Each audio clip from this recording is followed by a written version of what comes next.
भरोसा रख भोले पर, अभी इम्तिहान जारी है। समय आने पर बाबा खुद कहेंगे, चल बेटा अब तेरी बारी है। क्या खाक मजा है जीने में, जब तक महादेव न बसे सीने में। झुकता नहीं शिव भक्त किसी के आगे, वो काल भी क्या करेगा महाकाल के आगे। हर हर महादेव। त्रेतायुग में राम और रावण युद्ध के बाद जब प्रभु श्री राम अयोध्या लौट आए तो उन्होंने अश्वमेध यज्ञ का आयोजन कराया। यज्ञ करने के बाद अश्व को स्वतंत्र विचरण करने के लिए छोड़ दिया जाता था, जिसके पीछे यज्ञकर्ता राजा की सेना होती थी। जब यह अश्व दिग्विजय यात्रा पर जाता था तो स्थानीय लोग इसके पुनरागमन की प्रतीक्षा करते थे। इस अश्व के चुराने या इसे रोकने वाले नरेश से युद्ध होता था। यदि यह अश्व खो जाता तो दूसरे अश्व से यह क्रिया पुनः आरंभ की जाती थी। जिस तरह एक बार लव और कुश ने अश्वमेध के अश्व को रोककर श्री राम को चुनौती थी और तब हनुमान जी को युद्ध के लिए भेजा था। लव और कुश से युद्ध के दौरान हनुमान जी समझ गए कि वे कौन हैं, तो उन्होंने खुद को लव और कुश के हाथों बंदी बनवा लिया था। तब बाद में लक्ष्मण आदि युद्ध करने गए और परास्त हो गए तो अंत में श्री राम आए थे। उसी प्रकार जब यज्ञ का घोड़ा देवपुर पहुंचा तो शिवभक्त राजा वीरमणि के पुत्र रुक्मांगद ने श्री राम के घोड़े को रोककर उसे बंदी बना लिया। अब देवपुर और अयोध्या की सेना में युद्ध तो होना ही था। वीरमणि ने सुना कि श्री राम के अनुज शत्रुघ्न की वाहिनी युद्ध के लिए बढ़ती चली आ रही है।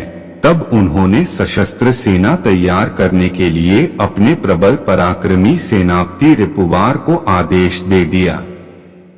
फिर स्वयं शिवभक्त राजा वीरमणि अपने वीरमणि के भाई वीरसिंह, भांजे बनमित्र तथा राजकुमार रुक्मांगद के साथ युद्ध के लिए रणभूमि में पहुंच गया। भीषण युद्ध हुआ जिसमें हनुमान जी ने सभी को पराजित कर दिया। अंत में वीरमणि को हनुमान जी ने मूर्छित कर दिया। शिवभक्ति वीरमणि को शिवजी ने वरदान दिया था कि जब भी संकट आएगा तो मैं तुम्हारी सहायता करूंगा। भगवान अपने गणों के साथ युद्ध के मैदान में पहुंच गए। गणों से सभी कुछ छिन्न भिन्न कर दिया। वीरभद्र ने शत्रुघ्न के पुत्र पुष्कल का सिर काट दिया और शिवजी ने शत्रुघ्न को घायल कर दिया। हनुमान जी ने दोनों को रथ में रखा और सुरक्षित किया। फिर हनुमान जी सेना का मनोबल बढ़ाते हुए गर्जना करके आगे बढ़े और शिवजी के सामने जाकर खड़े हो गए। फिर दोनों में भयंकर और प्रलयंकारी युद्ध हुआ।